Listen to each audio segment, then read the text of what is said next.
आज करेंगे पूज्य आनंद घनजी महाराज द्वारा रचित 70वें श्री कुंतुनाथ प्रभु के स्तवन का अर्थ।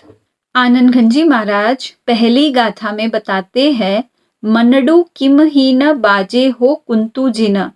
मेरा मन किसी भी उपाय से वश में नहीं आता है, हे कुंतु जिन, हे परम शुद्ध चैतन्य तत्व। जिम जिम जतन करीने राखो, जितने जितने यत्न करता हूँ, यानी जितनी बार उसको वश में रखने के लिए प्रयत्न करता हूँ, तिम तिम अलगू भाजे हो, उतना उतना ही वह दूर भागता है, यानी वश में होता ही नहीं है।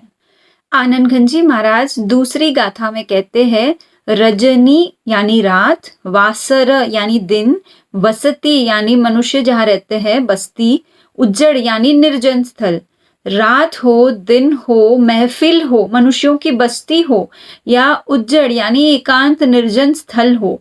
गगन पायाले जाय, गगन आकाश, पायाल यानी पाताल। तो मेरा मन तो है आकाश पाताल न जाने कहाँ कहाँ भटकते रहता है। सांप खाए ने मुखड़ू थोतू, सांप एक्चुअली भोजन करता है तो उसको स्वाद नहीं आता है, क्योंकि वह चबाकर खाने वाला पशु नहीं है, वह तो निगलने वाला है। तो अगर डायरेक्ट भोजन को निगला जाए तो स्वाद कैसे आएगा। तो कहावत है, सांप खाए ने मुखड़ू थोतू, यानी मुख बेस्वाद ही रह जाता है। एह उखाणो न्याय रे। तो आनंद घनजी कहते हैं कि ये युक्ति जो है हमारे मन को भी लागू पड़ती है। वह कितने ही इंद्रिय विषय सुखों को भोग ले, वह खाली का खाली ही रहता है, भरता ही नहीं है। आनंद घनजी महाराज अगली तीसरी गाथा में कहते हैं, मुगति तना अभिलाषी यानी मुमुक्षु आत्मा हो, तपिया यानी तपस्वी आत्मा हो, ज्ञान ने ध्यान अभ्यासे, ज्ञान ध्यान के अभ्यासी आत्मा हो, वयरिडु काई एहु चिंते, वैरी मन जो है कुछ भी ऐसा चिंतन नहीं करता है कि भाई ये मुमुक्षु आत्मा है या ये तपस्वी आत्मा है।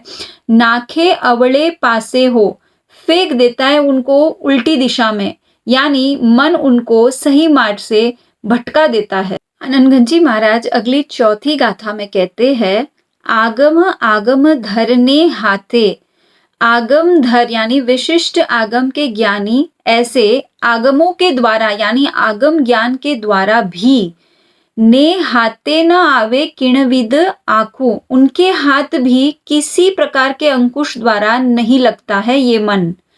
किहा कणे जो हट करी हटकू, किसी भी तरह हट पूर्वक अगर मैं मन को अटका के रखूं तो व्याल तणी परे वांकू, व्याल यानी सर्प, तो सर्प की तरह ये और भी वक्र होता है, यानी और भी टेढ़ा और भी बेवश होते जाता है।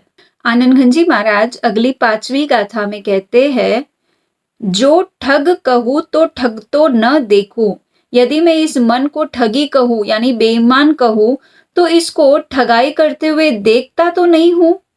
साहूकार पण नाही, पर वह ईमानदार भी नहीं है, यानी उसमें सज्जनता का गुण भी नहीं है। सर्व माहे ने सहूति अड़गू, सब में उसकी भूमिका है पर फिर भी सबसे अलग है, भिन्न है।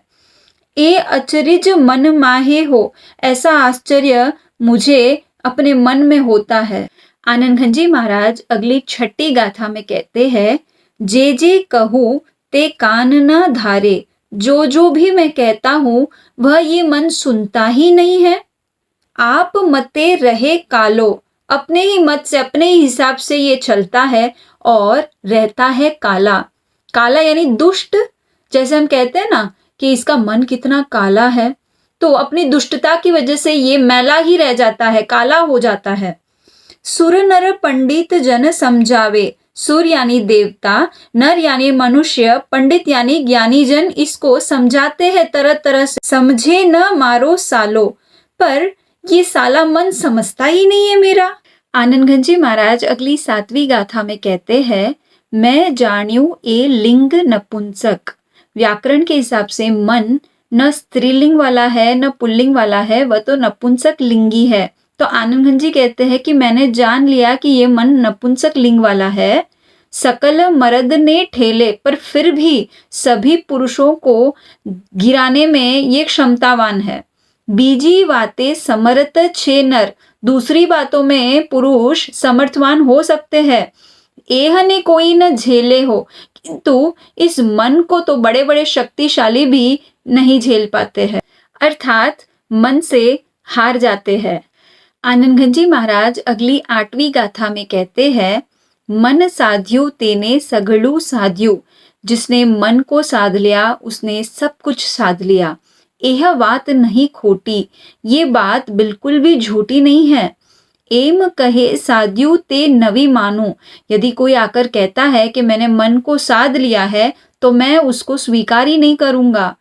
एक कही बात छे मोटी, क्योंकि मन को जीतना तो बहुत बड़ी बात है, केवल वीतरागी ही मन को जीत सकते हैं। रागी द्वेषी यदि ये दावा करे तो आनंद घन जी उसको नहीं मानते हैं। आनंद घन जी महाराज अगली अंतिम 9वीं गाथा में कहते हैं, मनडू दुराराध्य, ये मन बड़ी दुष्करता से अधीन होता है। ते वश आणियों, आपने उसको वश में कर दिया है। आगम थी मति आणो, ऐसा मैं आगमों से जानता हूँ।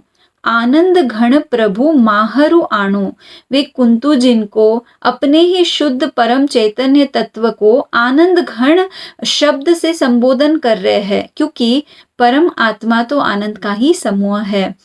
माहरु आणो, यदि मेरा मन भी वश में हो जाता है तो साचू करी जानू, तो मैं अपनी पढ़ी हुई बात को सत्य मानूंगा। प्रस्तुत स्तवन का अर्थ करते हुए मेरे अल्प बुद्धि द्वारा जो कोई उत्सूत्र हो गया हो, उसके लिए त्रिविध मुच्छामि दुक्कडम।